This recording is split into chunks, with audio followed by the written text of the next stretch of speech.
You know, for an evening that started out so badly, it has definite possibilities.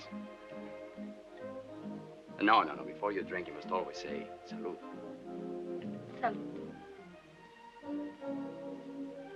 You know, Salud. Salud. May morn. The artist represents the dawn of the day following the witch's route. The witch is hanged, and the satyr joyfully looks out from behind the tree.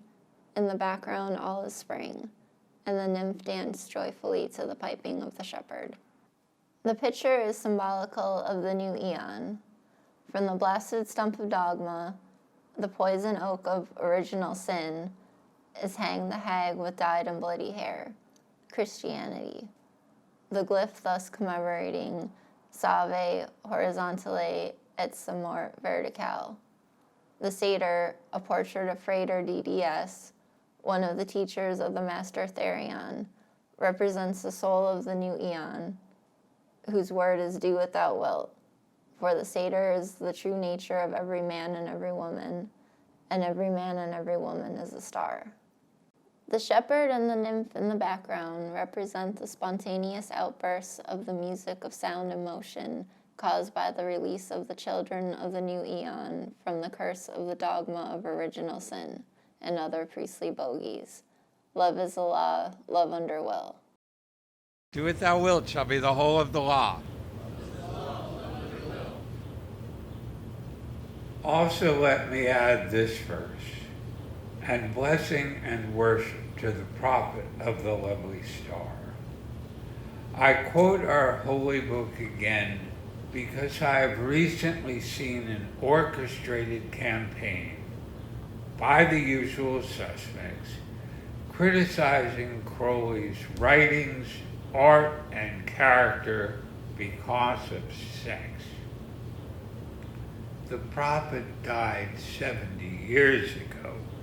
I have to ask, just who the hell do these people think they are? You know, you can come after me, you can come after Bill Breeze, Dan Gunther, Jason, you know, any of us. We don't really care. But you don't go after the prophet. He's different. And that's what they're starting now. And someone posted something on the May Morn painting, which was the frontispiece to the Equinox 3-1 in 1919, done in America, the famous blue equinox.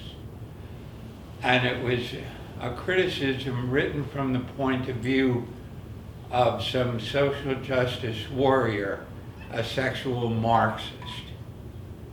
Now, why do I call that a sexual Marxist?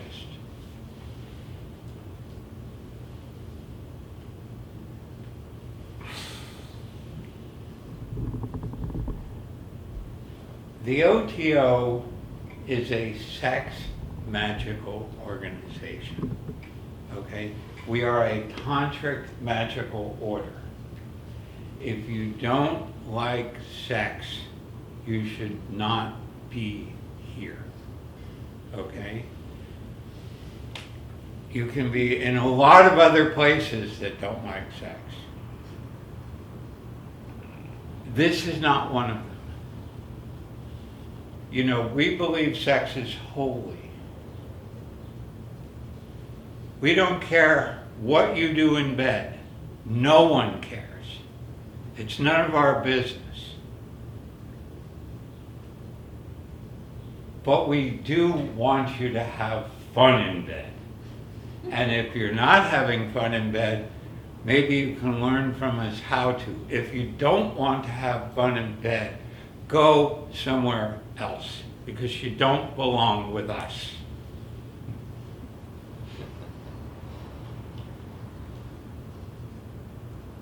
We're here today to study the Gnostic Mass.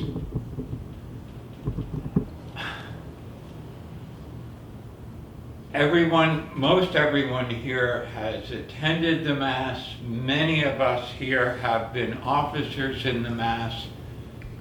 We are therefore all aware that the Gnostic Mass is a heterosexual rite. Now, Crowley himself was very widely sexually oriented, pansexual, at a time when it was socially and legally dangerous to be so constituted. He was even in love with one who in simpler times was called a female impersonator. So there is no question that Thelema embraces all manner of sexual expression and attraction. Take your fill and will of love as ye will, when, where, and with whom ye will. But as magicians, we work with formulas, and the formula of the Gnostic Mass is heterosexual. Many are convinced that one day a qualified initiate will write a dynamic homosexual rite that will be worthy of inclusion in our ritualistic canon. But that's not my problem, okay? That's the person who's going to write it problem, okay? And then the people who are going to look at it and say, does this pass as a tantric ritual? Is this something that should be shared with OTO? It's only a matter of time for that to happen. But in the meantime,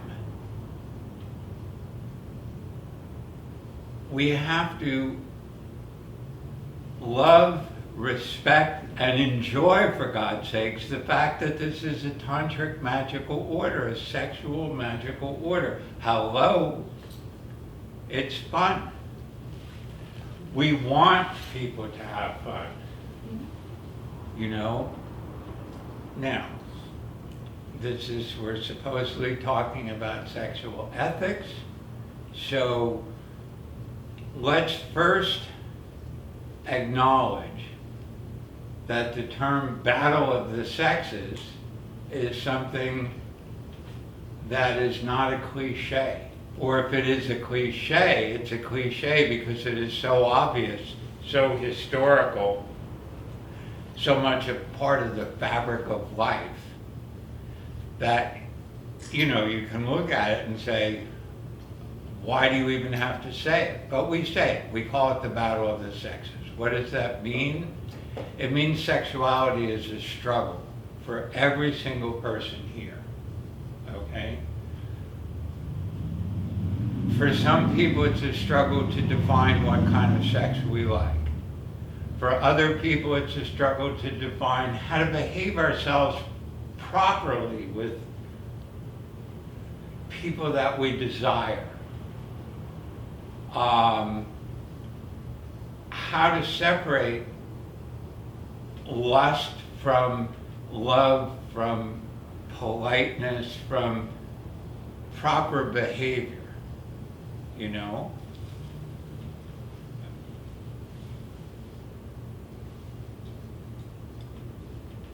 I grew up in a very different time than you guys. A friend of mine made this statement that when we were younger, you couldn't walk from one end of the campus to the other without getting laid. It was before AIDS. There was, you know, there were various venereal diseases running around, but, you know, one of my funniest memories is, you know, my roommate and our girlfriend going in to all get treated for the clap together. I mean, it was just ridiculous how freely people made love, not war, the hippie generation. But there was a lot of humor and laughter and enjoyment and a lack of pretension. When I see what's going on today in social media, I see a sexual ethic that is being propounded that is joyless and mechanistic and fraught with rules and fraught with all kinds of complaints and like say this, not that, right? and accusations. You know, you can't open your mouth without getting in trouble. If you don't remember, you know, the plus on the end of the LGBTQS plus XYZ, you know, you've already turned into a bigot and a Nazi. And that's just not the way it's supposed to be, folks. I mean, it's not the way it's supposed to be. Right, but I mean, you're free to say what you want, but other people are, like, if you offend me, I should be able to say, Jim, you're wrong. If I offend you, I'm in real trouble. You're in real trouble, but you know what I mean. Talk It's about like- sexual ecstasy. And everybody should feel comfortable. Everybody should feel comfortable to do that, though. Like if somebody walks up to you and they say something that you find really annoying, then why can't you just say, look, you know, I don't like what you said. Clarify for me what you mean, Right. you know? Clarify, not Not you're a assume. racist, you're a Nazi, you're a homophobe, you're this, you're that, you're everything else. I should have started with the raised fist salute, but the last time I did that was 50 years ago at a civil rights rally. And I never did it before, and I never did it after, because I realized that was insane. That's not civil rights.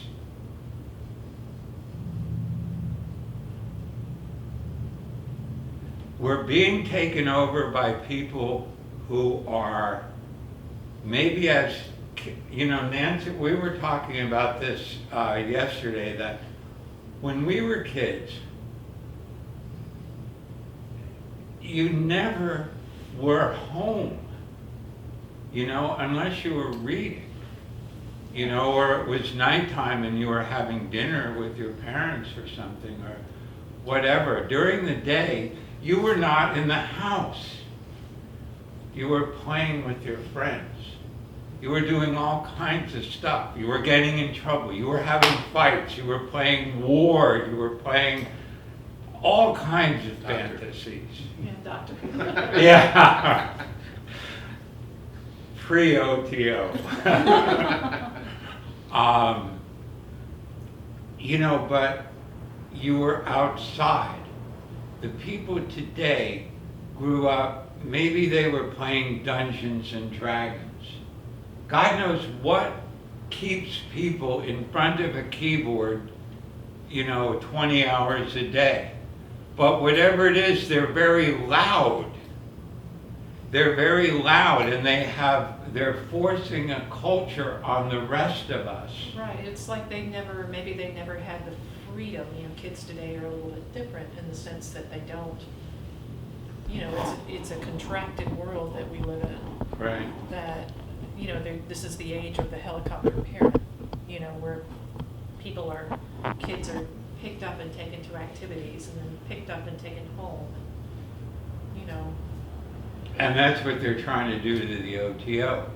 So that if you open your mouth online, or in one of your books, or in a talk like this, all of a sudden you're a Nazi, a homophobe, a racist, you know.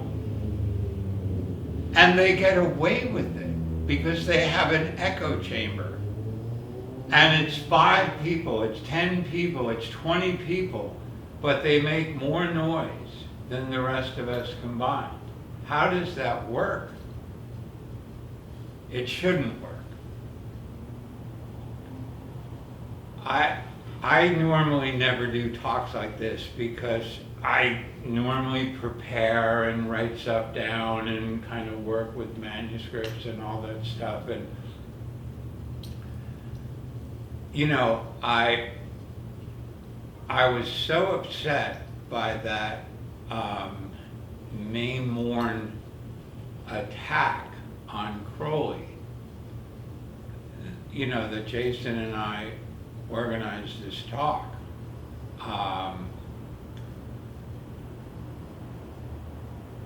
But there was nothing I could do, or there was no way to prepare for it, you know, except to think of what's true, you know, and hope that the words would come through.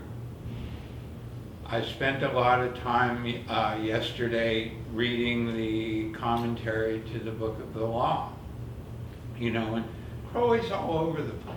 The guy was a coke fiend when he wrote that, you know? Hello.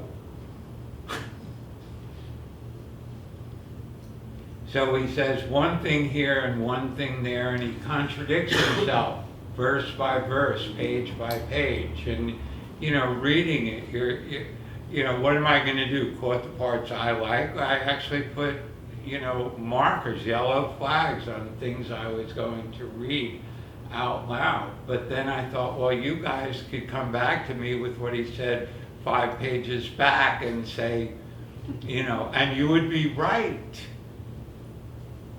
We're not following Crowley. That's not our problem. But we are following the prophet. And those two entities are different. So don't get confused.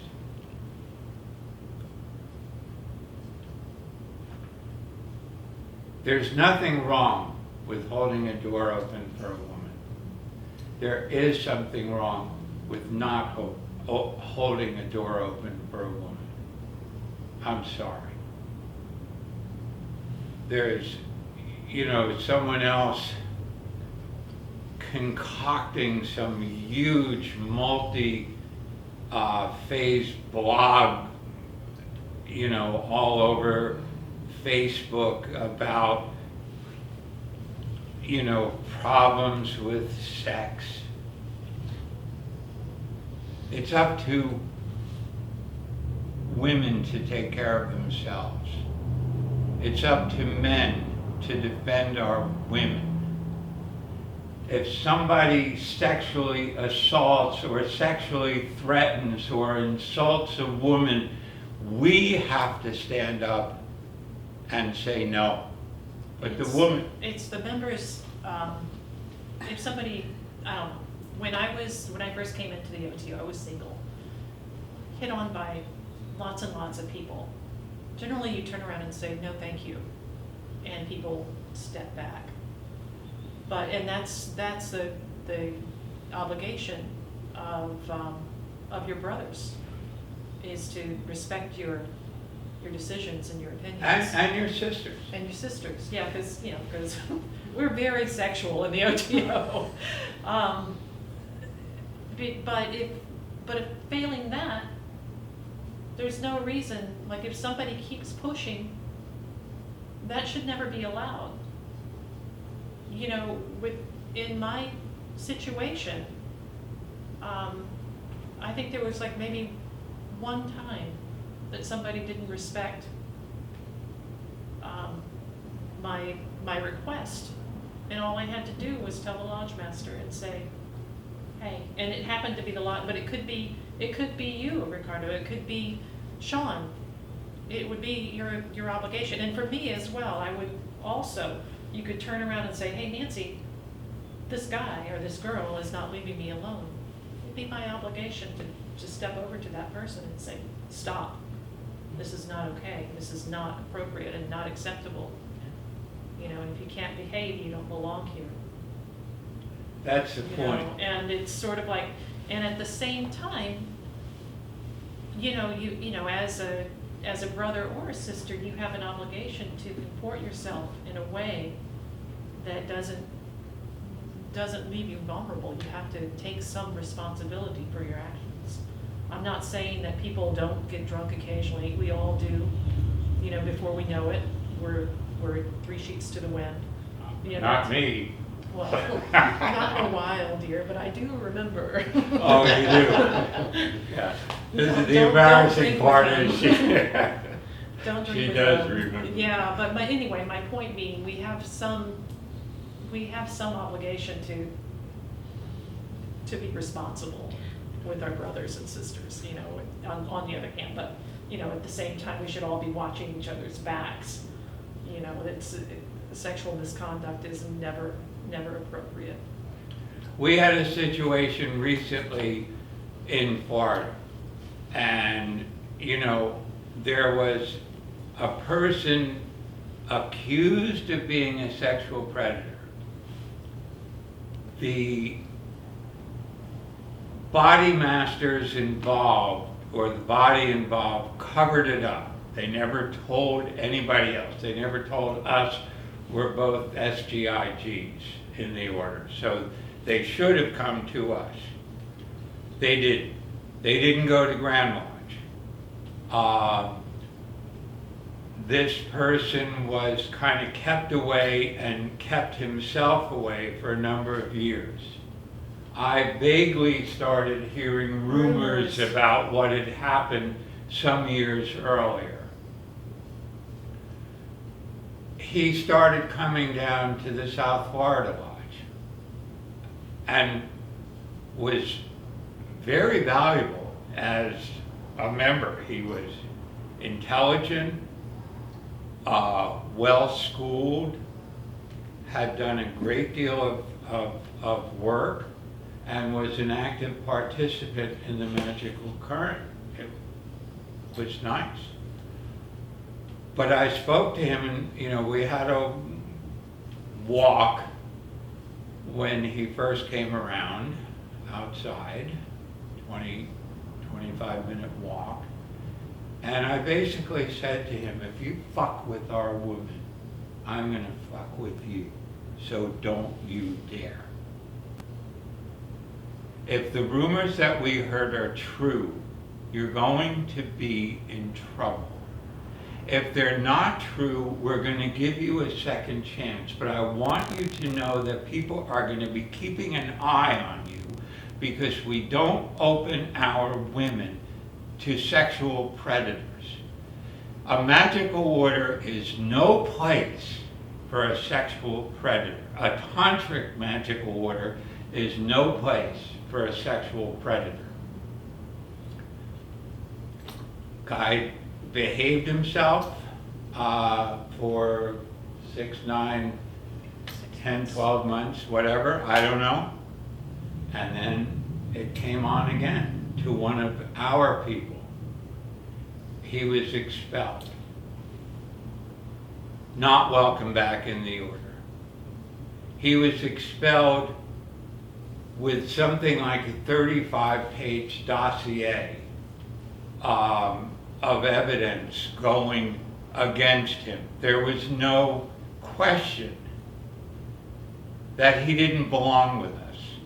There is no question that if you can't behave yourself, you don't belong here. But on the other hand, we recognize that people are human, and that the battle of the sexes is something that, you know, it takes time. For example,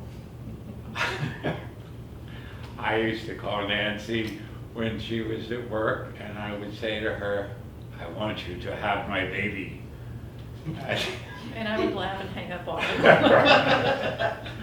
Today, you know, I would be accused of sexually assaulting her. I can, you know, I bet I could still bring those charges. Right. Yeah, we could bring those charges. You know, we have a daughter turning 24. Evidence, Rachel. Right. Who was, you know, most of you know Rachel, and she's absolutely beautiful. And, you know,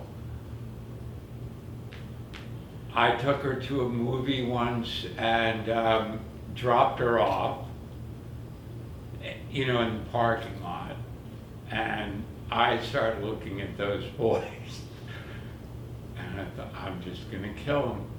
I'm just going to kill them. You know? I didn't, you know. she knows how to take care of herself, thank God. But that's because she has a strong mother who knew how to take care of herself, and a father who was honest enough with her about the sexual behavior of boys, hello, that she knew what was going on.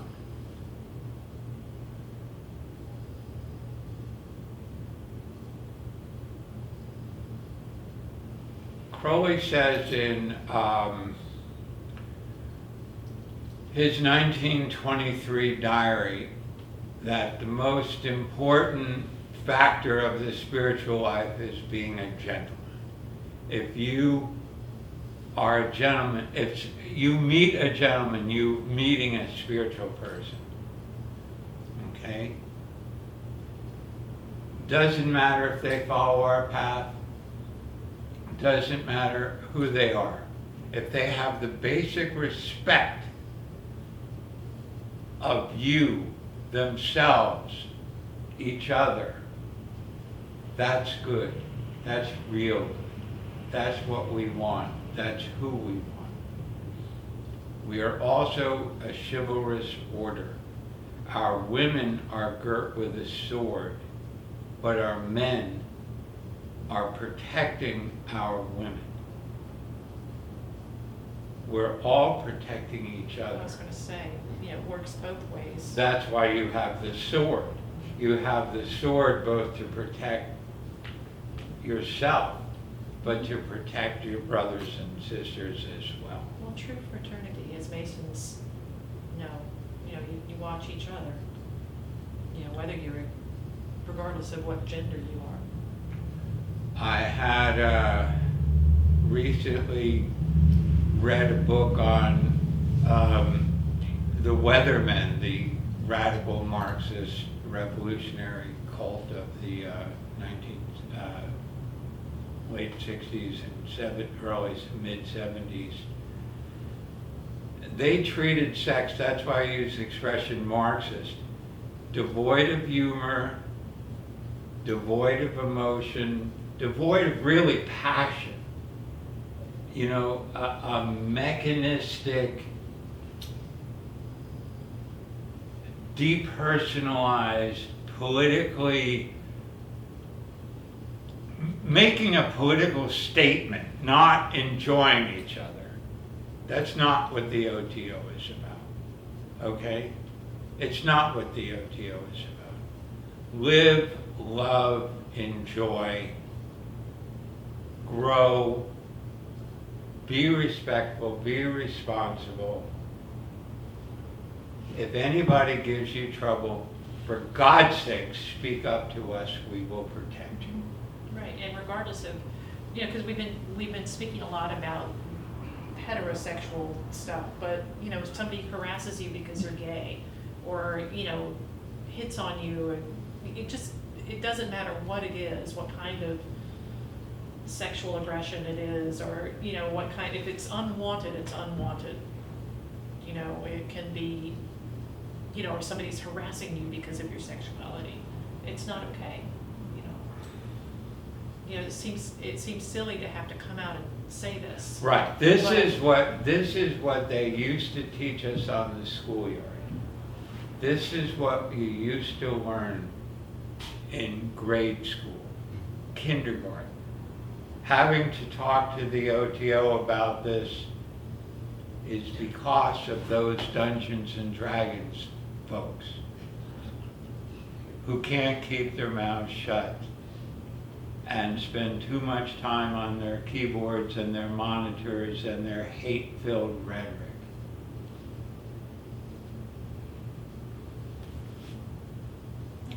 What do you think? We good? I have. You're gonna behave yourself? This all this week like you would not believe. And my problem is just a basic lack of respect. Yeah. You don't have to agree with another person's beliefs or politics or whatever. But when you are in the order, you respect each other and you don't let that down I respect you, you respect me. It goes both ways. You better When believe you it. start disrespecting, I stood up for you personally. Thank you. You're welcome. And I said, you know, you don't have to like somebody's politics. You don't have to like whatever, you know, that may be. I said, but you gotta show respect. I said, because you're not, if you go around disrespecting people, guess what? They're not gonna respect you at all. Right. At all. I got accused of being a Nazi, a homophobe, a collaborationist, an apologist. I mean, you would not believe the list. Yeah. Well, you Oh, I would. Yes, you would. Yes, I of would. course. Yeah, I've you been would, called- because yeah. you've been accused of the exact same stuff. Yeah. And me being a homophobe, Yeah. really, I'm as gay as they come, you know? I am Well, not a homophobe. you must be a self-hating gay person, though. No, I'm not. But I don't hate anybody. Right. But my point was to these people, I said, you know, we are a fraternal order. We are brothers and sisters, and we respect each other. And that's what it boils down to, is you've got to have that respect. If you don't respect somebody because of something that has nothing to do with the order, Right.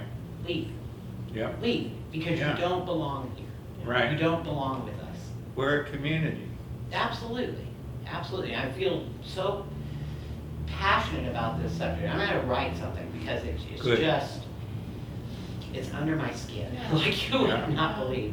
And it was a long, I'll say discussion, to put it nicely. But it just got under my skin so bad. And it was so disrespectful to so many people. And the guy that was mostly attacking me was somebody that's left the order, thankfully, but he still Yeah. comes in and starts trouble apparently. Right. But yeah, it just oh. And it's so odd that it would happen. Well, not necessarily odd, but it's just kind of interesting that it happened this week, right before we're here to discuss some of these very subjects. Right. And so, I don't know, I so wholeheartedly agree with you, I can't even begin to tell you. Thank So, you.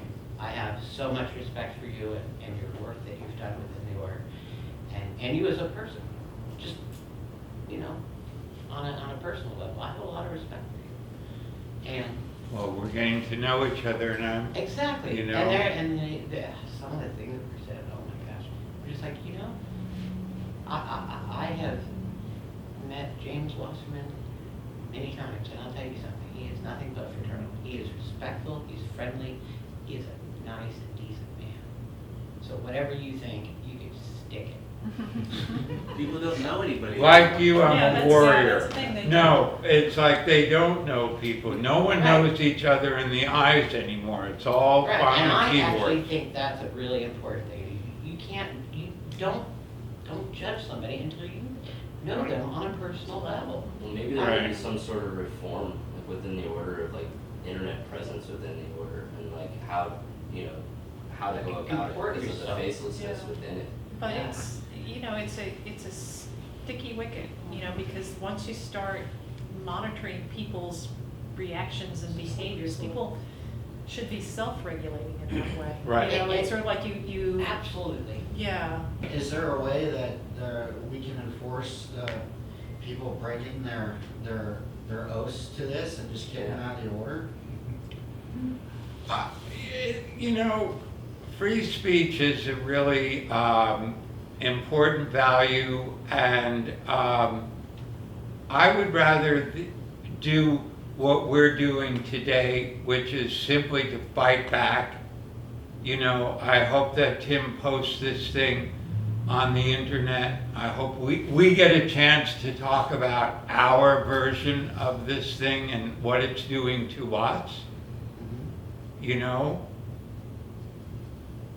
Like a I just don't know how to tell. All I know is they want to stop me from talking. They want to stop you from talking. They want to stop you from talking. I don't want to be in a position of saying, well, I'm not going to put up with that. I'm going to stop them from talking. Yeah. Well, if it comes to the point where they're just Being blatantly slanderous. just Slanderous. breaking their oaths of fraternal and attacking, I think they should just be kicked right out of the order. Well, that's what I. Well, from your mouth to God's ear, brother. I told him to get out. I flat out told him. I said, you can't show respect. That is a base Well, human thing. we have lost a few of them lately, thank goodness. Well. I think most of us could fine. agree that if that were the circumstance, though, if there were regulations that people would immediately get kicked out the moment that they question any kind of authority, that's not an order that any of us want to allow to be a No. member of anyway. This Right, I was was gonna say, I'd questioning probably authority. be gone by now, This because was- sometimes I In get relation to a what mouth you on were me. saying earlier about, what you described as sexual Marxism, the first thing that came into my mind was, damn, sounds like the Vatican. In terms of passionless sex, sex once a month, 2 times a year under prescription, resulting only in childbirth, and that's it. Like, Yeah. that's not what That's we're not about. fine. Well, Marxism is a religion as much as Catholicism. That's what people don't Well, understand. it's, We're libertarians.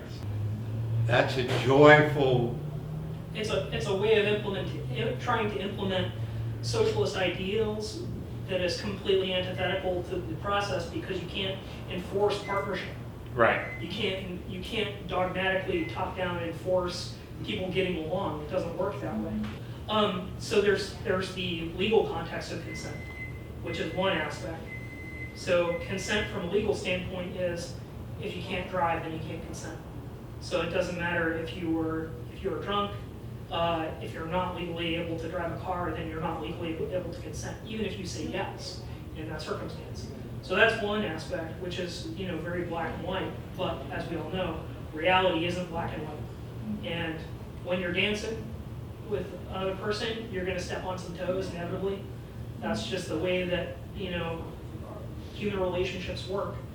And so on the one hand, you have to start with the idea of respect, which has been continually stated today. Like, respect is the foundational premise of Aikido, and I think the foundational premise of a Thelemic society is mutual respect in one another. But if accidentally you offend somebody, you step on somebody's toes, you hurt somebody's feelings accidentally and you don't intend to, you hit on somebody and they perceive it as aggressive when you didn't intend it that way, then the next step in that process is accountability. And I think that's where a lot of people get locked up, is they want to say, oh, well, it's my right, it's my will to do this, and they get caught up in that idea rather than just saying, I'm sorry, I didn't mean to hurt you. Exactly. I And that's agree. really, and I think that's the core of it, is social and That's what sexual I species. think, to even avoid those types of situations is to communicate first. I think that's where a lot of people jump into, like, being intimate or into relationships or even anything like that without being able to communicate with each other first and know the expectations of one another or the boundaries of each other. That's where all the problems start. And then it gets worse because they still can't communicate after the problem happened. Right. Like you were saying, like apologizing and taking it. And, Yeah, whatever you guys, whatever it's decided upon, like if you're in Right. a relationship with somebody, it could be open, right, and it could be monogamous. Right. But you have to very clearly communicate that idea before you get, like, if I'm just looking for an open relationship, it's really important for me to say, hey, this has been really fun, or I think you're really great, but it's, that's the extent of it. and this is what I want, Right. And if that's okay with that other person, then that's okay. Right. And if it's not okay, then they need to go find somebody else. But my point is primarily that I don't think a lot of people are well equipped going into a situation of monogamy, which is a very serious type of relationship. You're committing yourself to one person forever. And, I don't think a lot of people are very emotionally well equipped to go directly into a situation like that. That's why we have Yeah, I certainly circumstances wasn't- of serial monogamy where people go through relationships and then they fail and then they figure out what they did wrong and then they get into another relationship and then they I'm not gonna do what I did the last time, but then they do something So else, do they something else, overcompensate and do something else different. And so it's this continual process of learning. Right, and everybody, like we were talking earlier, your life is constantly, your perspective is constantly changing as Right. you gain more experience. So for me, like in my teens and 20s, I was all about the open relationships.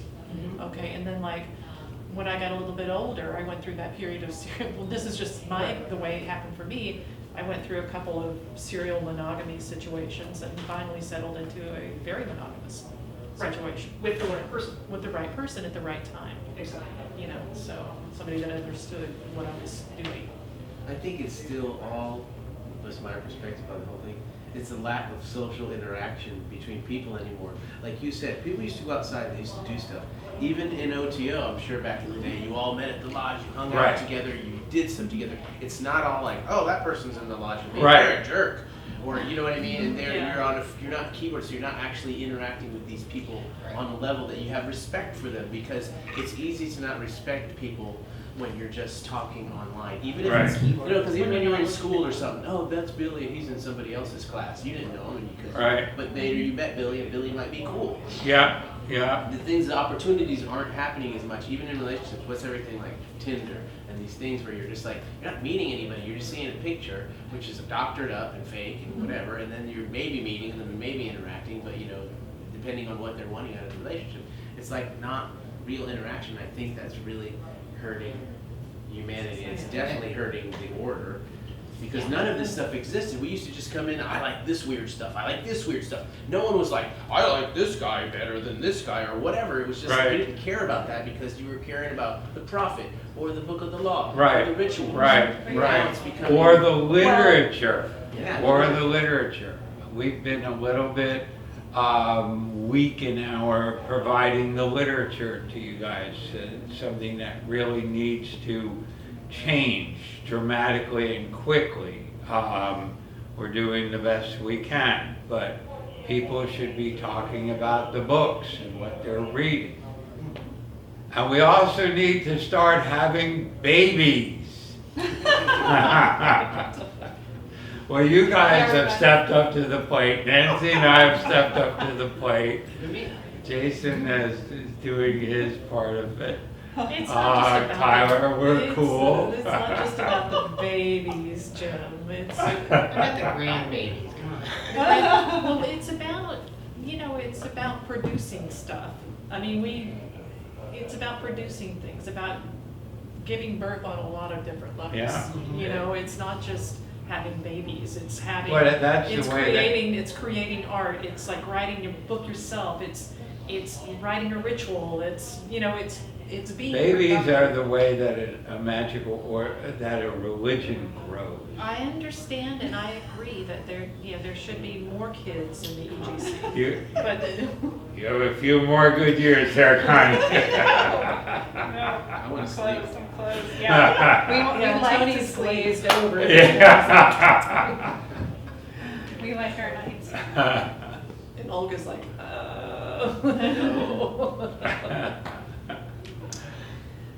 But but I agree that in order for a viable, like for the EGC to be viable, you need a whole spectrum of life, you know, from kids to grandkids to grandparents to everything. It needs to be more holistic, you know, because we tend to be kind of adult, which is, you know, there would be a greater dimension, I think, if we had more of it. We're in the early stages. What are we? Something like 120 years old or something? Which in religious years is infancy. You know, on second thought, Yes?